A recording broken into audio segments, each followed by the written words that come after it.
Good morning, good evening, good afternoon, ladies and gentlemen, wherever you are, and welcome to our third and final webinar in the series of the World Alzheimer Report 2021. I'm Paola Barbarino, the CEO of Alzheimer's Disease International. Today, the topic of the webinar is Diagnosis and Health System Preparedness, and I have a roster of incredible speakers with me today. Next slide, please. I just will briefly run you through what ADI is and what it stands for. We were established in 1984. We are the umbrella organization of Alzheimer's and Dementia Association around the world. We have 105 full members, association and federation, one per country, plus another 20 countries in development. We represent you all at the WHO, the UN, OECD, other global and regional bodies. We are the promoter of World Alzheimer's Month. I hope you've all taken part this year, and the publisher of the World Alzheimer Report, the report we are discussing today. Our vision is prevention, care, and inclusion today, whilst we're waiting for a cure tomorrow. A brief note about the fact that we are holding our next global conference in London in 2022 in June. The early bird registration are open, so please do book your space if you can. It will be both online and in person. Next slide, please. The theme for the World Alzheimer Report this year was No Dementia, No Alzheimer's. It was aimed to heighten awareness, and in particular, it was aimed to heighten awareness of the early signs that may lead you to a diagnosis. Now, these are our various hashtags. Please continue to work on the themes of World Alzheimer's Month. They are extremely important, and we will be making an announcement soon about the fact that many, many more millions of you joined the campaign this year. Next slide, please. Thanks just briefly to all the sponsors of ADI. There is a lot of foundation, there's a lot of company behind what we can do. And just to remind you that, next slide, please. We are a charity, so if anybody wants to make a donation, we would be very grateful. That's what enables us to keep these webinars coming and for free. Thanks so much. Next slide, please.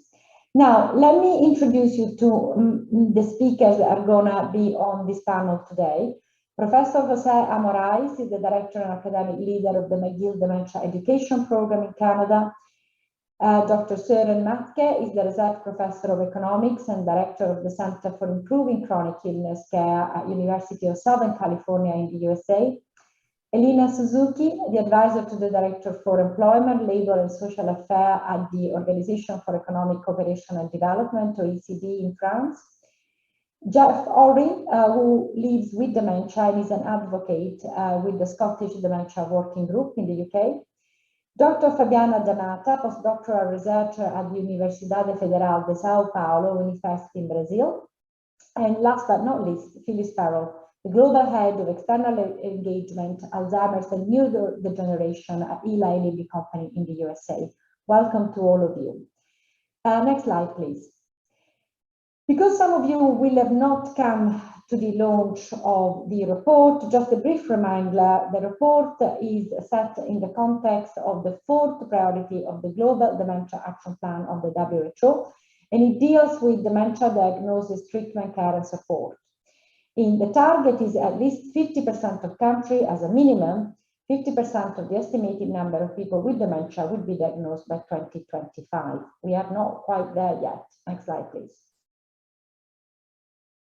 The report is entitled Journey Through the Diagnosis of Dementia, is freely available on our website. ADI commissioned McGill University, Montreal to deliver this 2021 report, and the report offers a global perspective on current dementia diagnosis practices, barriers and facilitators, emerging and imminent future impact of diagnostic breakthrough, plus recommendation. What is critical is that it looks at it from the point of view of people living with dementia, of carers, of researchers, of primary care practitioners. It tries to take a very broad view also where it comes in the world, with an emphasis on several countries, some of which in lower and middle income areas. Next slide, please. The report encapsulates a broad range of knowledge. There are 113 essays. There were 3 surveys conducted, and there are 11 case studies from people living with dementia that cover all WHO regions. Next slide, please. This is some more numbers about the actual survey. Next slide, please. And so I will just focus on one of the infographics in this slide. I was telling you that we are looking at the target of 50% of people diagnosing 50% of the countries of WHO. But actually right now, this is the slide on your left, ADI estimates that 75% of people with dementia are not diagnosed. So this would equate to 41 million people undiagnosed. I remind you that there are 55 million people that we estimate are living with dementia right now. So these 55, 41 do not receive a diagnosis. It's also interesting that the underdiagnoses are inversely related to the income of countries. So there is a 60% underdiagnosis in higher income countries and up to 90% in lower income countries. Next slide, please. And the health system preparedness needs to be improved. Bring us to the topic of this webinar. The global aging population plus diagnostics and treatment breakthroughs will create a tsunami of demand for healthcare systems. This is why we're here today. Next slide, please. I just want to highlight that in the report, there is a lot of perspectives of people living with dementia and carers, and I would really invite you to go to the report for more information about this. Next slide, please. Some of the recommendations from the reports, the healthcare system must invest in and improve diagnostic capabilities. The governments globally must recognize the right to a timely clinical diagnosis. And healthcare system must make culturally appropriate, translated and validated cognitive assessment tools available to increase diagnosis rates. Next slide, please. Clinicians must become aware and better informed about information support and planning. And I remind you that the next report that we're publishing in 2022 is on post-diagnostic support. We are also looking at healthcare system globally should introduce an annual brain health checkups for the over 50s. And the governments, as I said, must prepare for a tsunami of demand. Next slide, please. This is where you can find the report and you're welcome to download it. Next slide, please. Now, before I introduce you to José, just a brief technical note. You're very welcome to introduce yourself in the chat as we do. This meeting is being recorded and it will be available on the web in about 24 hours from its release. Can I also ask you that if you have Q&As, we will have I hope, a vibrant Q&A at the end of this session. And please do post your questions in the Q&A box so that it's easier for me to pick them up and moderate the session. I thank you all for coming online. There's still more people joining us. But as we go now to the center, to the core of the panel, can I welcome Professor José A. Morais from McGill University, Canada. José, the floor is yours. Hello, everyone. Thanks, Paola, for the kind introduction. And this is my first slide with the title that will address the preparedness of the healthcare system to the diagnosis of dementia and what is coming in the future. Next slide, please.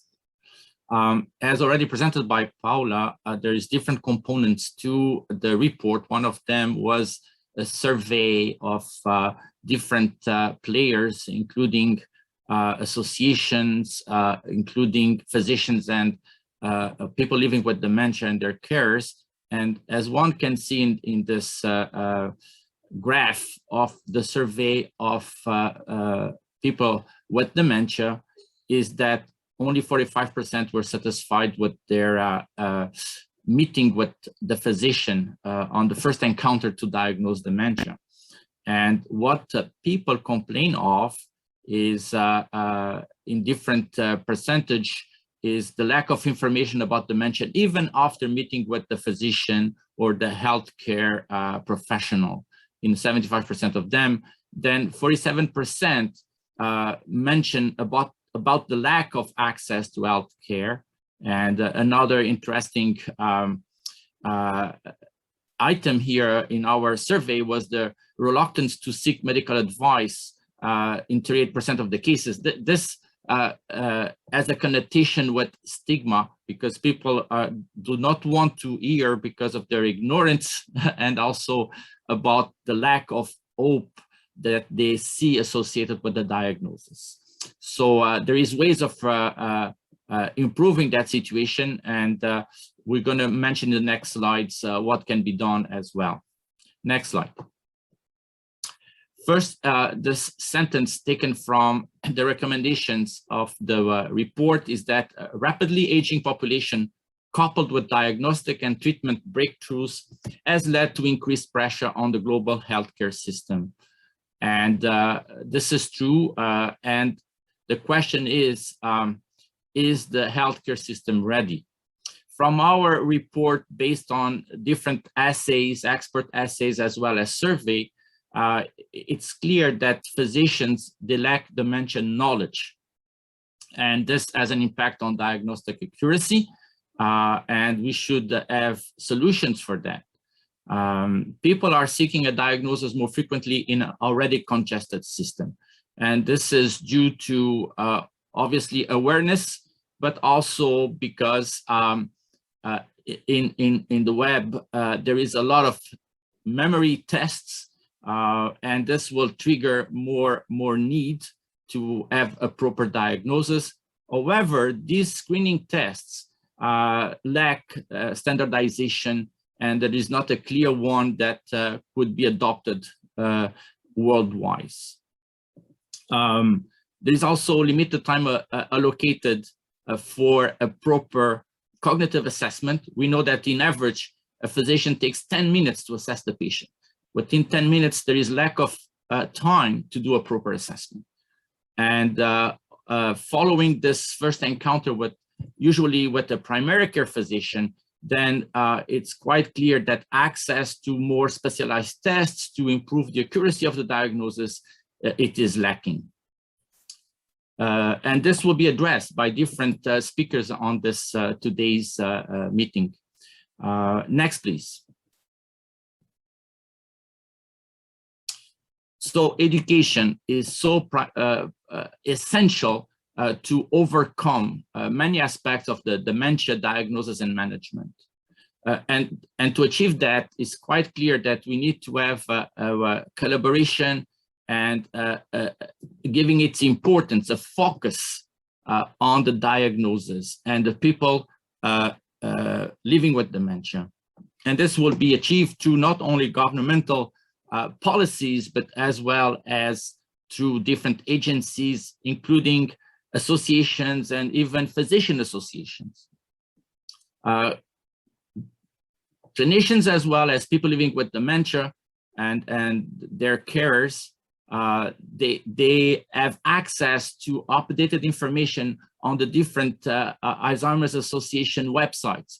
And physicians, as well as people, they should not be shy of accessing these websites to have proper information on the disease.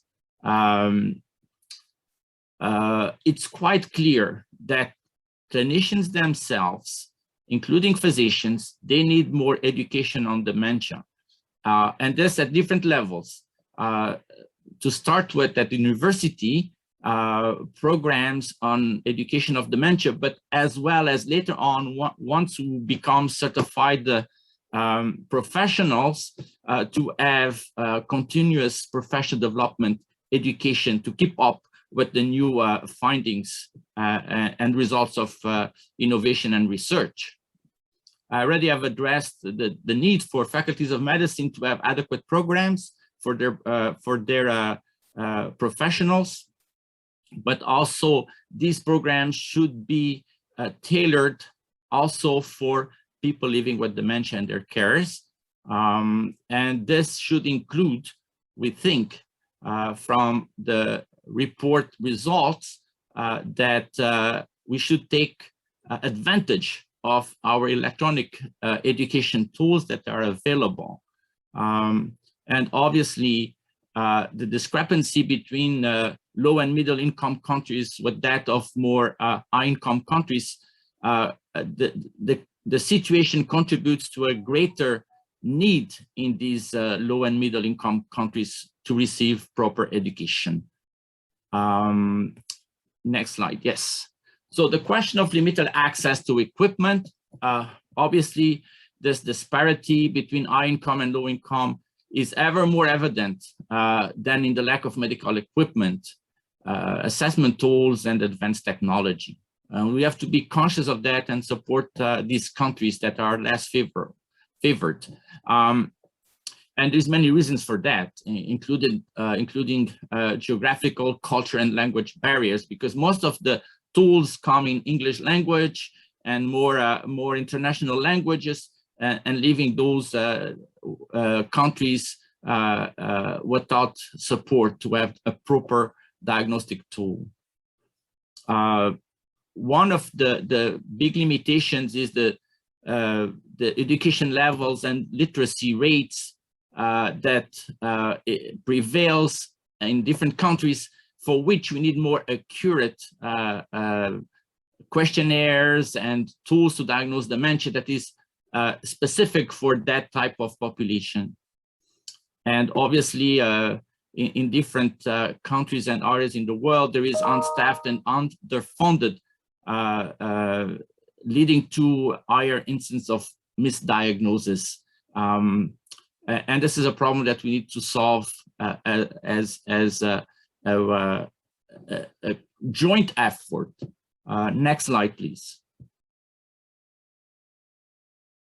In terms of what's going to happen now that you can, and we do perceive that there will be soon blood-based biomarkers, what will be the impact on medical practice? From our assays and questionnaires, the fact that there will be soon plasma-based Alzheimer's disease biomarkers, and as well, we do see biological treatments coming up that will have a disease-modifying effect. This will move the diagnosis from dementia to pre-dementia, so much early stages, especially because the disease has up to 20 years of prodromal manifestation. We can very early intervene if we have the proper diagnosis. This will put pressure on the system, no doubts. It will increase not only the accuracy, but also the easiness to make the diagnosis, and probably less expensive than undergoing so many imaging and as well as more invasive procedures such as lumbar puncture.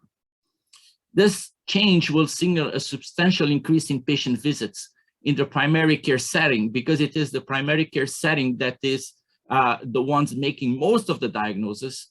And it's quite clear that the current infrastructure is unprepared to handle this pressure.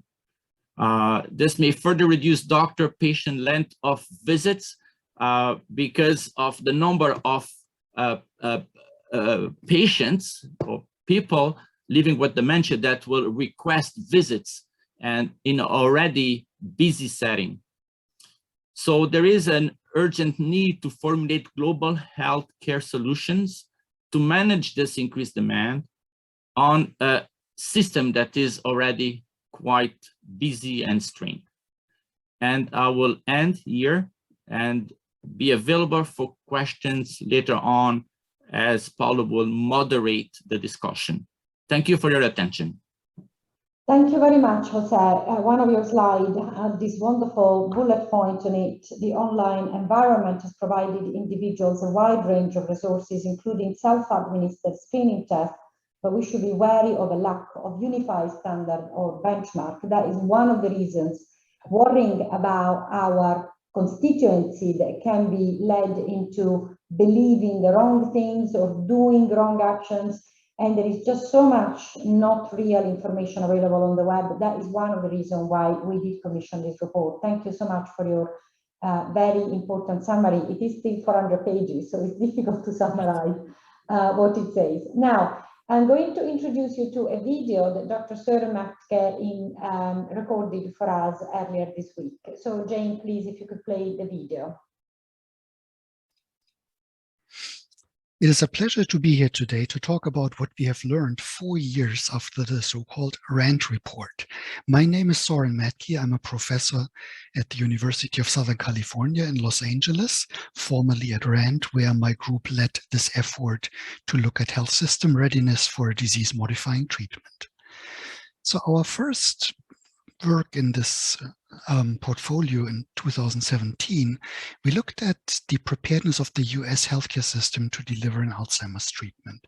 And as you can see here on the right-hand side, we predicted an initial wait time of about 18 months on average and then slowly coming down, particularly because of a shortage of dementia specialists. We would also expect substantial variation because access to such diagnostic facilities and treatment facilities is by no means even geographically and by socioeconomic status. We also concluded that the wait times would result in avoidable disease progression of substantial magnitude, about 1.3 million avoidable dementia cases in the 20 years of the modeling horizon. Since then, we've looked at 12 high-income countries, and we pretty much saw similar results here. Peak wait times between 5 and 28 months, surprisingly Canada with the highest peak wait times, and many, many years, depending on the country's infrastructure, until the wait time was reduced to below 12 months, and many, many more years until the backlog of prevalent cases would have been cleared. To make matters worse, several assumptions in our initial model actually underestimated the problem. We had just simplified a little bit to get an initial estimate out, but there were a few simplifications that just didn't make sense. We assumed perfect tests, i.e. no false positive and no false negative results.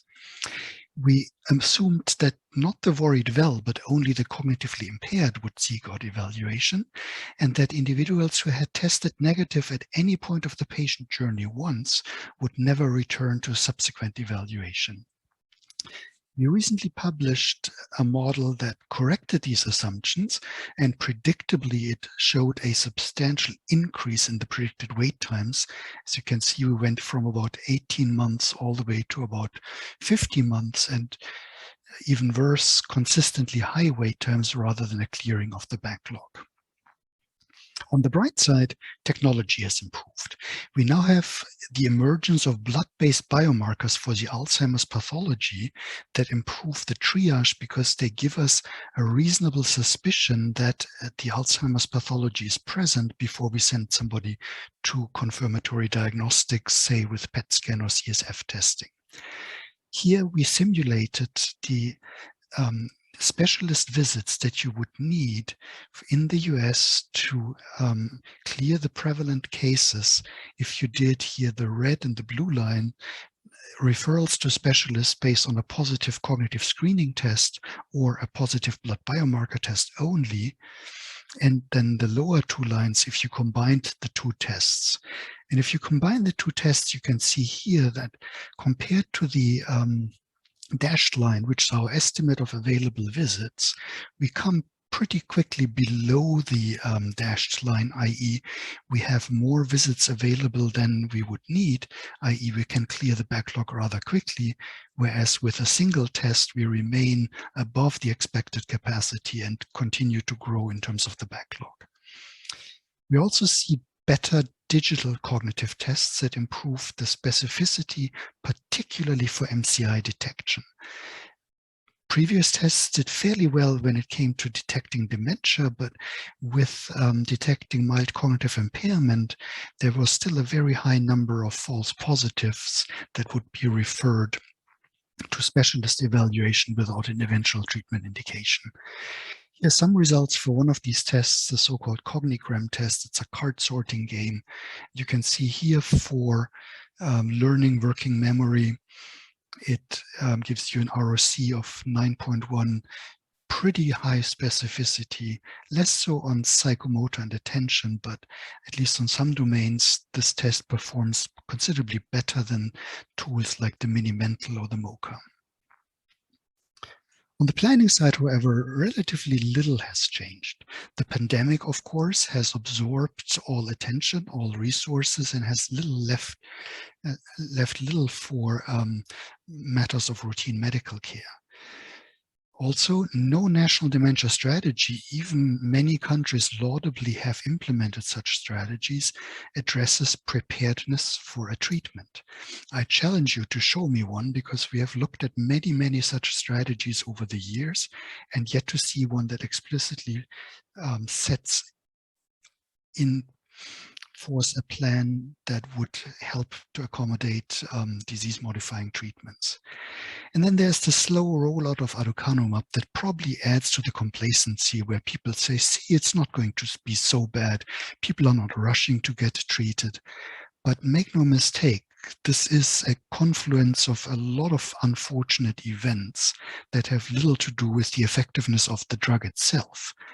And potentially with a national coverage determination of the Medicare program, that rollout could speed up considerably, and then the old problem of wait times will reemerge.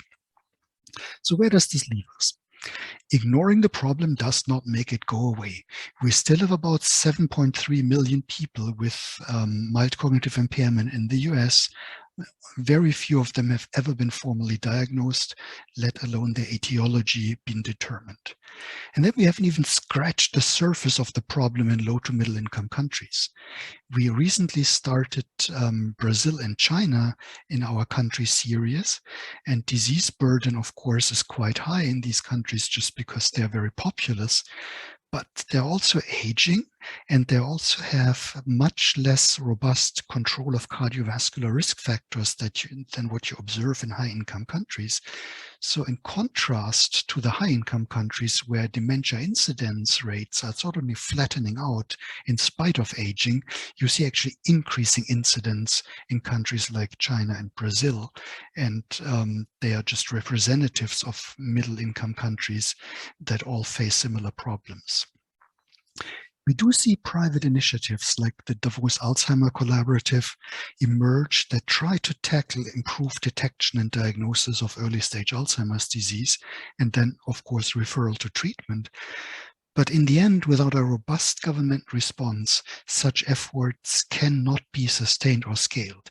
These are pilot projects, demonstration projects that show ideas, potential blueprints that can be implemented, but they are not really full-blown health system transformation projects, which cannot be done without government, or in the US, of course, the private sector taking on a bigger role. So still a lot of work to do. We have quantified the problem. We are getting better at quantifying the problem, but we are still lacking a solution, and we have to continue to work on that. Thank you very much. And thank you very much to Soeren for that presentation. I think it can be summed up with that phrase from one of his slides: ignoring the problem is not making it go away. This is why we are here today.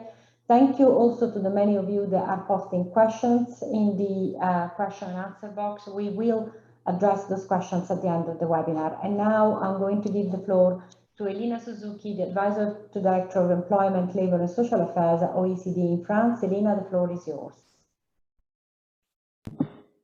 Great, thank you so much. Can you hear me? Yeah? Great, thank you very much, Paola. It's kind of hard to follow these two excellent presentations, because I think the work both that Soeren does and that you have all done for the World Alzheimer's Report is so fascinating and Elina, really on. I think that your audio is coming out quite muffled. You may want to be back from your microphone. Perhaps you're a little bit close. Is this any better? Yes. Okay. Thank you. I think I need to take another theater class someday. It might just be my projection. Anyway, I was just saying, I think that this work is so on point when it comes to summarizing and identifying a lot of the barriers that exist when it comes to delivering certain treatments for Alzheimer's and other dementias, and also in terms of the diagnostic pathway. And I think, like for a lot of you, these questions around the health system's readiness for diagnosis have really been on my the forefront of my mind in the last couple of months, both because of the COVID-19 pandemic in a way, really underscoring how poorly prepared countries are in many ways, and also, of course, in relation to the recent FDA approval of aducanumab. And as I was thinking about this webinar today, to be honest, it's a little bit discouraging. I think Soeren just said, we've gotten better at quantifying the problem, and I think that's really true, and it's really important. But I was also thinking about kind of what the key findings, were from a report that we did a couple of years ago from 2018. I have a little slide on this, which was actually taken from a presentation I gave years ago at this point. And it's frustrating because all of these points are still valid today. Diagnosis rates are still too low. We still don't have good enough data linkage across the health system, and we still lack good information on the quality of care and the quality of diagnosis. So yeah, if I would update this again in 2021, it would be effectively the same, even though we do have an even clearer picture of just what is lacking. And I think that the year report that came out in September really makes a big contribution here in terms of outlining the magnitude of the problem of underdiagnosis and also the challenges that exist at the clinician's level. I think is really interesting. But overall, I think what we've done in the last couple of years is to really identify what these major challenges are and really confirmed them as significant barriers. But, as Soeren said, I think it's hard to move the needle without a robust government response and private sector response, which in some cases we really haven't seen. So why aren't we seeing this government response, and what can we do despite it? I thought that I might kind of take a step back and look more broadly today at different trends in health and long-term care systems beyond just diagnosis and care for people with dementia that still impact how governments, health systems, not only governments, are responding to the challenges posed by the increasing number of people living with different forms of dementia today. So starting here, compared to other areas of healthcare, we have seen that spending on long-term care, this includes health spending for people who have long-term care needs, has really seen the highest growth in recent years. And this is largely due to population aging, with people needing ongoing health and social care needs, and also rising incomes, increasing the expectations of what governments deliver in terms at older ages. And we're seeing a lot of other trends as well that are exacerbating this in terms of a shrinking supply of family carers, informal carers, potentially in the coming decades, and the fact that it will always remain quite a labor-intensive sector. And so all of these factors really create kind of an upward cost pressure, and there will be projected continued increases in long-term care spending and health spending for older people in the coming years. But I think one of the things that's also really interesting about this chart is that you really see just the huge variation, even across the OECD countries, which are, in the scheme of the world, quite a similar set of countries when it comes to how much countries are spending for their older populations and for long-term care. So you see this from almost over 4% of GDP in the Netherlands, and similar numbers in some of the Nordic countries like Norway, Denmark, and Sweden, to really just between 0.1 and 0.2% of GDP on the other end of the scale in Turkey, Chile, Greece, and Mexico. And while this partially mirrors differences in the population structure, meaning that countries that spend more tend to be older, it's really not only driven by that. And it mostly, in fact, reflects the stage of development of formal long-term care systems, as opposed to more informal arrangements that are mostly based on care provided by unpaid family members. So essentially, we still have a lot of even OECD countries, to say nothing of many other middle and lower income countries, that have not yet formalized care for people who have long-term needs, including people with dementia. And there's really massive underfunding compared to what we need to provide high quality care. And I bring this up because I think it's very relevant to thinking about when countries are prioritizing different things when it comes to also dementia and diagnosis, and just recognizing that in a lot of cases, it's not only a question of being prepared for providing a treatment that might be on the way, but this whole broader set of issues. And the fact that there's still such massive underfunding when it comes to caring for older people who have long-term care needs, I think, and long-term needs is really critical and notable. And the variation, I think, is really striking. And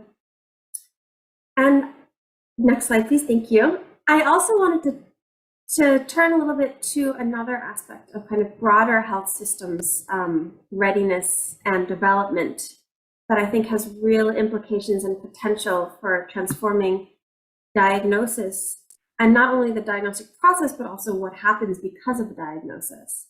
And this is the question of how the digital transformation is really shaping how health systems share and use data. And I actually think this is an area where we've seen, a lot, in some cases, a lot of progress in recent years, which is quite encouraging, even if it hasn't always reached kind of all sectors of the health system yet. So for example, we have seen a real uptake in the use of electronic medical records in primary care in OECD countries in recent years. So it's gone up from 70% just 9 years ago to more than 93% on average across OECD countries today. There are a couple of stragglers where it's really notably lower, but what you have seen is largely that there has been a significant increase in basically all countries that weren't already, that hadn't already institutionalized this. This is a really big improvement, and it matters, I think, especially when it comes to people with dementia and also receiving a diagnosis, because the information that your primary care doctor has, if it's stored in an electronic medical record, can at least in theory be shared across other parts of the health system, which really help to inform and improve care. And this also means, for example, that a diagnosis that would happen in a primary care setting could then be shared with other aspects of the health system. Next slide, please. Thank you. But of course, it's not only about collecting this information in the digital space. We also need the information that's collected in these records to actually be used. It really serves no purpose if it's literally just sitting on a server somewhere. And here we see that countries are still a little bit further behind. So even as you see that in many countries, many electronic data sets are now available, actually in the majority of countries, there are data sets with a unique patient ID that would actually allow you to link records across different systems only for about 4 national health data sets. So that includes hospital data, mental health data, hospital data, mortality data, and cancer registry. But you see notably that a lot of the kind of critical sectors of where people are diagnosed with dementia, and also where people receive care with dementia, notably long-term care, notably primary care settings, are still missing from that. And in fact, a minority of countries are regularly linking primary care data and formal long-term care data. Next slide, please. I don't want to rush you, but I think we need to go on because otherwise the other speakers okay. have time. So maybe I'll just skip this slide actually, because I just want to wrap up quickly with a little illustration of why improving this measurement and data question really matters. And I hope Paola doesn't kill me for kind of dipping my toes into the post-diagnostic aspect a tiny bit here. But I think, this is data we've been collecting at the OECD. This is our newest data from 2019. And what you really see is that we have not improved quality where we've been able to measure it. And yet you can see that in the countries that are actually doing a better job keeping track of people who have dementia, countries like Sweden, countries like the Netherlands, that translates to better quality care down the line as well.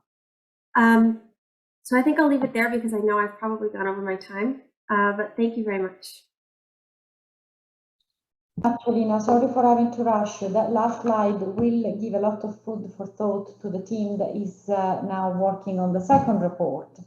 Thank you very much. Without further ado, I'm going to give the floor to Geoff Orry, who is part of the Scottish Dementia Working Group. Geoff, the floor is yours. Okay, thank you very much indeed. Good afternoon or good morning, wherever you are in the world. I was born in England, but I've lived in Scotland since 1969.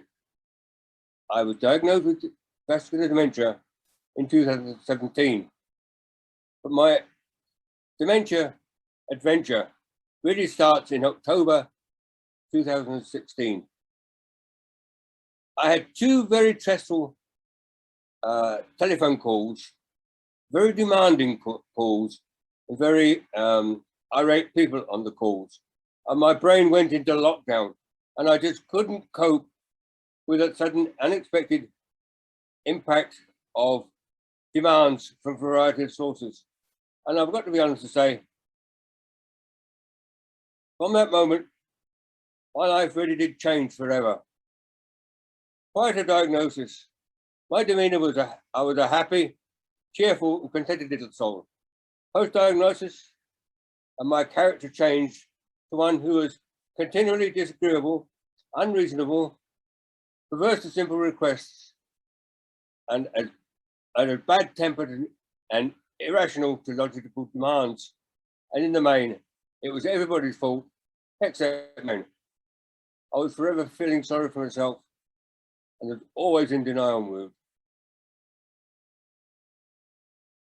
For many months, for many years, I had ignored calls and warnings from my dear wife to visit the GP and get advice about memory loss and balance problems. And eventually, when I did visit the GP to undergo the first of a series of mental agility tests, and mental arithmetic, to observations and also memory recollection. And consequently, in 2017, after several MRI and CT scans, the diagnosis was that I had acquired vascular dementia. And after diagnosis, I've got to say there was a real battle raging inside me while I was trying to come to grips with dementia. And facing the reality of dementia was a real struggle to understand what the future really held for us. Would I be able to enjoy the lifestyle my wife and I had been sharing for many years? At the time, the major concern for my wife and myself was that wait for a diagnosis. It really did create unnecessary tension and stress. From an urgent request by our GP to diagnosis took approximately 21 weeks. And that was before the COVID. Excuse me. I do not have any real concerns or issues about the medical and clinical protocols used to obtain a diagnosis. My concern really was the long waiting time from GP's appointment to consultant reaching a conclusive diagnosis. It was a very worrying and stressful time for my wife and myself. When will we get, the minds were full of questions. When will I need to be admitted to a care home? What safety aids will we need in the house? What help will we get, and will we be eligible for any financial support to live with dementia? Now, excuse me. Excuse me. I'm not afraid to, sorry. Right, Mary, let me start again. My comments on how well the Scottish Health Service were prepared. Well, I would say, and these are my observations, nobody else's. As a service user, the Scottish Health Service is really lacking in major financial long-term staff investments. To obtain a diagnosis, I had to visit 3 different hospitals in the west of Scotland. Excuse me. Initially, my reaction was one of shame. Excuse me. of getting dementia. Somebody keep it a secret. friends and neighbours. I didn't want to leave the house.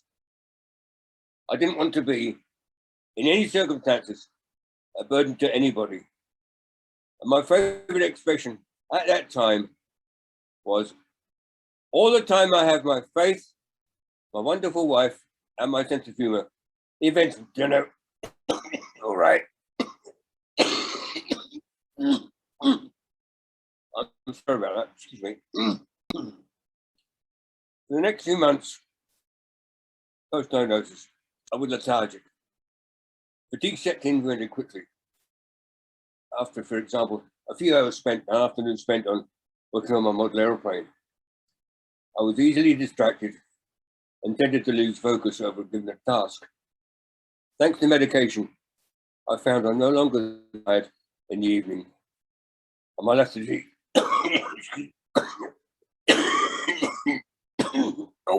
disappeared. The shock of realization that there was no real cure for dementia, and the Lifing Group in Scotland took my license away. It was a devastating effect on my life, taking away my driving license. But in respect, it was probably the best decision I never made. When we diagnosed in 2016, or when I was diagnosed in 2016, Anne and I took out the powers of attorney through our solicitors, and therefore, from that point of view, the major decisions can be taken care of. Right, I have a walking stick I use in the house just to get around, and the community alarm is installed when I'm alone in the house. My mobility is slow, and tasks can take longer, which can be frustrating for many people, not least me. Get to the shops. Excuse me, sorry. To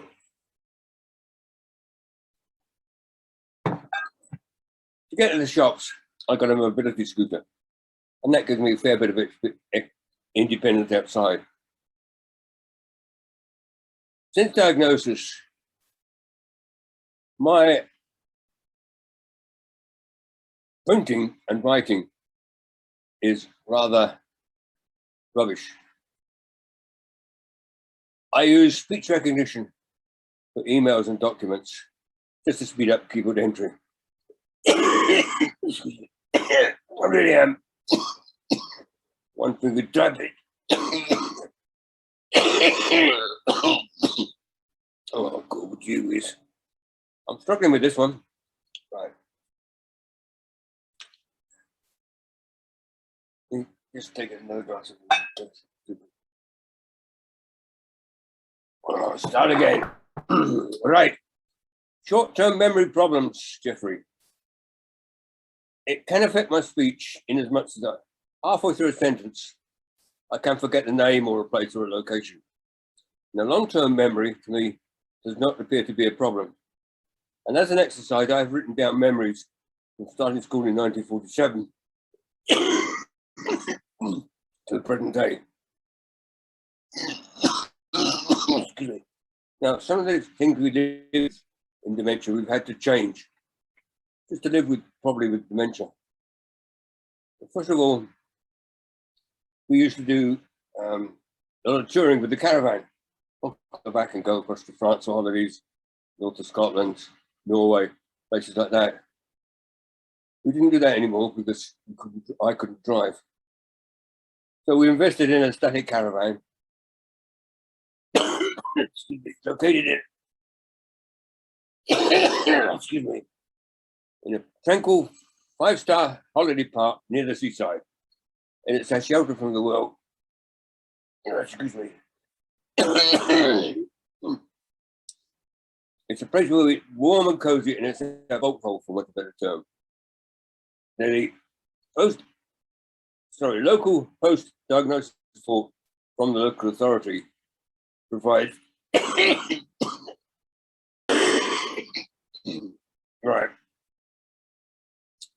provides the groups for PSC, discussion groups, singing groups, quiz groups, a whole gambit of them. And the pandemic came out. And some of these services went on to do as we do with Zoom, but I had to stop. I stopped very quickly because people did not get that human contact. They didn't get the human touch of people living alone. You kind of replicate it on a computer. Now, I'm sure I speak for most of us that. Geoff, thank you so much. I think I have to stop you because otherwise we won't have time for the next speakers. Yeah, okay. Sorry about that. Thank you so much. No, it's okay. It happens to all of us. That's why we tried to get a glass of water before. Just you had it. Thank you so much. We will. I will just ask Jane to advance the slides to the next speaker. Okay. Thank you, Geoff. Who is Dr. Fabiana da Mata, Postdoctoral Researcher at Universidade Federal de São Paulo. Fabiana, the floor is yours. Thank you so much. Hello, everybody. Good morning from Brazil. Thank you, Paola, for the introduction. Yeah, I'm Fabiana. I'm a postdoctoral researcher at Universidade Federal de São Paulo and also early career researcher at the STRIDE project. And it's a pleasure. Thank you very much for the opportunity to be here today and to speak about the access to dementia diagnosis in Brazil based on an analysis of case vignettes. Next slide, please. The aging population phenomenon in Brazil is happening very fast, and the dementia prevalence has been increasing rapidly in the country, which poses a challenge for health and social care systems to adapt themselves to the needed changes in healthcare provision. The STRIDE project is a multinational study that aims to understand better the current situation of dementia care, support, and treatment in 7 low and middle income countries, including Brazil. As part of STRIDE, we have developed and created 10 case vignettes that depicted some aspects of the lives of people living with dementia from key groups in society. We developed each story focusing on the possible care and support that persons living with dementia would receive in Brazil. We have validated these vignettes with healthcare professionals, academics, and government stakeholders from Brazil. As a result, we identified no specific and clear routes of care for people living with dementia, even though Brazil has a universal and free of charge healthcare system. Next slide, please. Family members generally perceive the first symptoms of dementia, but the pathways to access the dementia diagnosis differ considerably across Brazil. Generally speaking, the initial places for seeking help may be via the public health system, called SUS, and via the private health system. Through the public health system, access to a dementia diagnosis can start in primary care. In Brazil, primary care comprises healthcare units with mobile and not mobile structures that cover around 76% of the population. Primary care encompasses the Family Health Strategy Program, which covers about 63% of the population. From the primary healthcare consultations, people living with dementia are generally referred to specialists at the secondary level of care for a possible formal diagnosis. This care pathway typically happens in urban areas, but can occur in some rural areas too.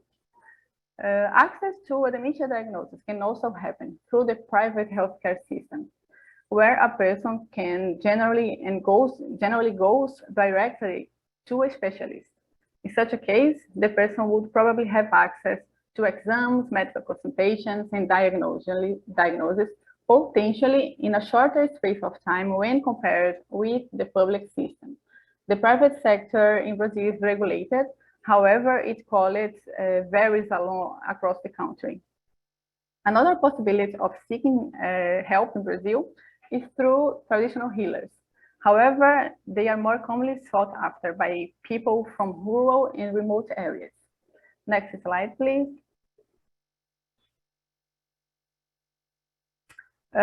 We identified from our results some barriers to access a dementia diagnosis. These barriers were lack of knowledge about dementia and lack of recognition of initial symptoms of dementia, leading to poor seeking help behavior. These are probably linked to the perception that symptoms of dementia are a natural part of aging. Another barrier is not being diagnosed because of a lack of knowledge by healthcare professionals. This was found regardless of rural or urban areas and the use of public or private healthcare systems. The lack of diagnosis disclosure also was identified, regardless of public or private healthcare systems, sex, and socioeconomic level. This seems to be supported by the belief that nothing can be done to improve lives of people living with dementia. Poor health services coverage also works as a barrier to diagnosis. This situation is especially linked to rural and remote areas and less economically advantaged populations. Also, the lack of good quality public transportation to enable people to travel for healthcare consultations and appointments was identified. This situation was also linked to rural and remote areas and middle and low socioeconomic status. All these barriers may lead to late diagnosis or even to the possibility of a person never receives a diagnosis in Brazil, a dementia diagnosis in Brazil. On the other hand, access to a dementia diagnosis facilitated by the Brazilian Universal Healthcare System, called SUS, which provides services free of charge to the whole population. Feasible and good practice examples of overcoming some of these challenging situations, challenging situations that we identified were educational community interventions for carers and family members of people living with dementia, support group for family carers, and dementia training for healthcare professionals. Next slide, please. Thank you very much for listening, and you can and will find more about this study at the Alzheimer's Disease International Conference to be held in June 2022. Thank you very much again. Thank you so much for this lovely presentation on the reality of a country that at the moment is going through a really big self-analysis around whether it should be doing more for people living with dementia. So we're all rooting for Brazil right now. Thank you, Fabiana. We'll tackle some of the issues in the Q&A. Now I'm giving the floor to Phyliss Barkman Ferrell, who is the Global Head of External Engagement at Eli Lilly. Phyliss, it's a joy to have us with us, to have you with us. Please, the floor is yours. Thanks, Paola. The joy is all mine. And I think I'm going to maybe just reinforce a lot of what we've already heard today. But when we think of healthcare system preparedness, I think of advocating for the world we want to live in while preparing for the world that we have to live in, which I think, as we all know, that we're on this journey and evolution, that's what we're facing. Next slide, please. I'm not going to belabor this point. Everyone on this call right now knows that Alzheimer's disease and dementia is an urgent worldwide problem. Not only does it affect people every 3 seconds, over 50 million people in the world, but the economics are just staggering. And this figure does not even include the value of the billions of hours of unpaid care given by family caregivers. And one of my favorite quotes that I heard on an ICER roundtable was that the current standard of care for Alzheimer's disease is the unpaid family caregiver. So our healthcare systems are relying on families and friends when in fact we should be stepping up and making sure that the entire system is ready to handle the aging population. Next slide, please. So I think the most important point to reinforce here is that we have made a ton of progress scientifically and in research over the last decade. We know now that pathology starts in the brain 10 to 20 years before symptoms. We know that we've been diagnosing, if we diagnose Alzheimer's at all, we've been diagnosing it very late. Nobody wants to catch cancer at stage 4. They all want to catch cancer at stage 0 and stage 1. And we can do that now in Alzheimer's disease, but we're not. So we have a situation where the science is moving earlier and earlier, everything from disease modifying therapies to lifestyle modifications that help reduce risk and make our brains more resilient. And yet today's practice is still very, very late in the disease. Next slide, please. So there's really three issues when we break down a timely diagnosis and what the challenges are. The first I already mentioned, we're diagnosing too late. Some of the reasons for that is because doctors will say, well, there's nothing that I can do. And yet each and every one of us who've experienced this in our families know that there's a lot that we can do to put support around families and individuals that have been diagnosed with Alzheimer's disease. It's not just about a treatment. This is a fatal progressive neurodegenerative disorder, which has a very predictable decline. And yet we think it's okay for our families, some of our most vulnerable families, to not receive a diagnosis until that family is facing a crisis, either in an emergency room or a financial crisis. Secondly, we know that when people are diagnosed, they're often misdiagnosed. And we know now that Alzheimer's disease, even in clinical trials, before we used pathology as inclusion criteria, we could have been misdiagnosing 20 to 30% of the time. Meaning we were trying to use anti-amyloid therapies on people who didn't have Alzheimer's disease, or at least they didn't have amyloid pathology. So where does that leave us? That leaves us in a situation where perhaps the causes of dementia were reversible, or maybe they were getting a medicine that they shouldn't have been getting because we put a label that was not consistent with the pathology. And then lastly, and one of the things that I find most frustrating is that patients are underdiagnosed. So we have a situation, and we see this across many countries, where a doctor might make a diagnosis in their head or in an electronic medical record, but never share that diagnosis with the family. And so that means that family then is facing a surprise. Once again, this family might have a financial burden then, as that diagnosis comes as a surprise, and the person living with dementia may lose the opportunity to either consider a clinical trial as part of their care options, or even just participate while they can in their financial planning and health planning. Next slide. So there are many opportunities to bridge the gaps, and here are just 6 that I've highlighted. We really need to increase the emphasis on early detection and diagnosis. We're so thankful for Alzheimer's Disease International and the work that's being done there. And I would be the first one to say that this is not a problem just in low and middle income countries. This is a problem globally around the world. It's just as much of a challenge in high resource nations as it is in low and middle income countries. This can increase participation and improve efficiency of clinical trials. Right now, we know more than ever, we have things to do research on, but we're slowed down because of how long it takes us to recruit clinical trials. We need to educate providers and caregivers. We need to make it safe to have conversations about brain health. We need to encourage innovation and match policy to the emerging science. And then, of course, develop and implement community action strategies, which is obviously the central tenet of what ADI members do around the world. So I know we're a little short on time. I'm not going to go any further into this, but I'm happy to stay online and take questions, Paola. Thank you ever so much, Phyliss. Now, my dear fellow webinar participants, we're going to have a session of Q&A, and we are trying to bring in all the panelists. There's been a lot of really interesting questions. So Jane, probably you can take away this slide, and yes, we can have our panelists in their full glory. The first question I'm going to ask has come from Rose Ong, and I think it's a really, really important question. And I think I will ask José to answer this one. Why do GPs in Canada still use MMSE in assessment of dementia? This exam was created in 1975.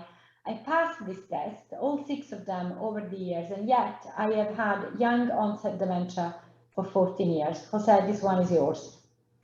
Certainly, it's a very good question. Thank you for asking it. I think we have to consider 2 types of populations: those who are aged with levels of education that are below high school versus those who have high school degree and above. and are younger as well. So the MMSE is applicable for the older population that has less years of schooling, because if you propose a test that is very difficult to execute, they're all going to fail, and this is not right either. So somehow the choice of the MMSE or a MOCA or something even more specific as a full neurocognitive assessment depends on the population. Since 1975, MMSE has been present and is used quite broadly, not only in Canada, but our survey demonstrates it is worldwide. Thank you. And I just would add one thing, Paola. Please. The MMSE is also used in research quite significantly. So it does tend to be one of the few tests that translates between clinical trials and clinical practice. However, I would echo the comments in the question, in that it's really not a great test in clinical practice, and certainly not one that could be used in primary care. It is a pencil and paper test in most cases. It's not been put on an electronic collection device except for in research. And it's a long test that does need a qualified rater. So when we think about the advent of technology and things that are really moving on the digital side, there's probably other tests that will help make at least that first step in the cascade easier for frontline practitioners. Thank you, Phyliss. Anyone else would like to comment from the panel? If not, I'm going to ask Geoff. Geoff, did you take an MMSE, one of these paper and pencil tests, and what was your experience? You will need to unmute yourself.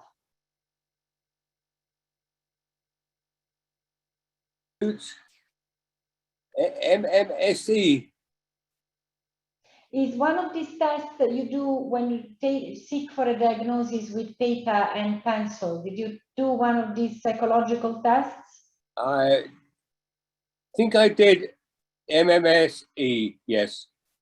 Okay, did you find it a good experience or a bad experience? They're all good experiences, I must admit.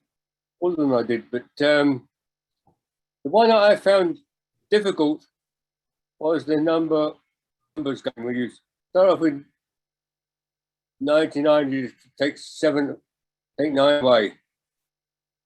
You know, it's difficult mathematics for somebody with my brain at the best, let alone without dementia. So actually probably was effective. Thank you so much, Geoff. It's important to understand this, and it's true that a lot of the tests are very old, and that's one of the reasons why we did the report.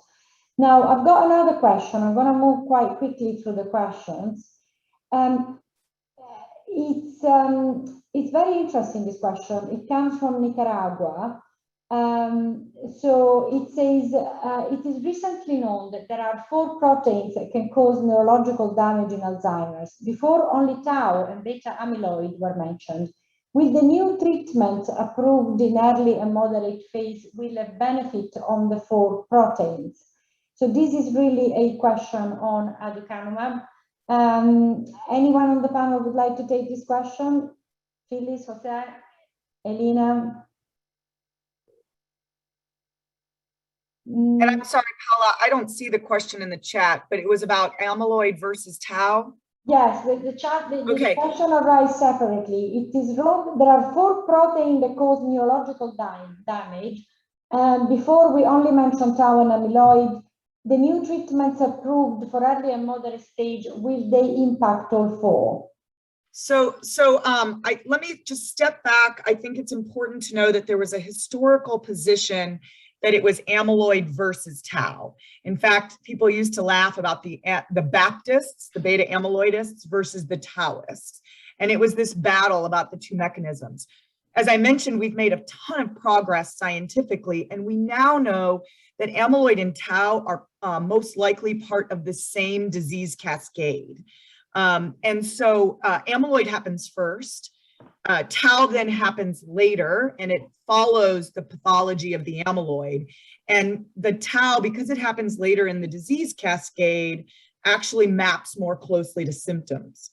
which is one of the reasons why you see the amyloid therapies that are being studied needing to be studied so early in the disease. Tau comes later. But then there's a whole host of things that happen downstream from that disease cascade. That's inflammation, that's neurodegeneration, that's the place where you actually have the synaptic and neuronal dysfunction. So we're still unraveling the diseases of the brain and specifically underlying pathology of Alzheimer's disease. But I think what we're going to find is there won't be one silver bullet. There won't be one drug that cures this disease, but knowing where different parts of the disease cascade are happening and the progression of the disease is how you can target drugs. So the amyloid therapies are most likely going to be need to be used earliest in the pathology, earliest in the disease progression. Do you think that answers the question? I think it may, yes. We will know when the person in question, which is Eddie Zepeda, will let us know in the chat. Now, I have a question that I would like to pose to Elina and Fabiana. There is a question in the box about why don't GPs, general practitioners, family physician, share the diagnosis, because this is not helping the family. Now, Elina, I know you've done quite a lot of work around, family practitioners and the disconnect in the dementia conundrum. Perhaps you could take a broader view on this question. What are the problems around governments and family practitioners? There's a lot in the Q&A box also about education, why we are having a problem with education. Elina. Sure, I can take a first stab at answering this. Firstly, I think it's maybe important to note that this is not always an issue with a diagnosis that happens, or at least is introduced first in primary care or by a general practitioner. But I think you also went into this in your report, but I think part of the issue is the feeling that there is little that can be done, and this often leading physicians to choose not to share information because they think, well, if there is not, a treatment that's really going to change the course of this disease for this person, or they're old, there still remain a lot of kind of generalizations and stereotypes about people, especially at older ages, often overlapping with different conditions of dementia, even among clinicians. And I think the lack of available treatments so far has been something that has compounded this issue. I don't want to put kind of all of the blame on GPs at the same time. I think it's also important to recognize that in many contexts, the kind of limited, very, very limited time that physicians often have to spend with people, the kind of very quick touch has sacrificed in some cases this kind of more sort of humanistic approach. And so I think it's a really difficult challenge that can be compounded by different really structural, like you said, kind of governance issues around health systems, around how much time you can spend per patient, around how much you are compensated. And I think this is something that you see a lot of frustration with the healthcare workforce, feeling frustrated that they can't do the kind of in-depth caring that they often signed up to go in, especially in the primary care level, especially for GPs to do.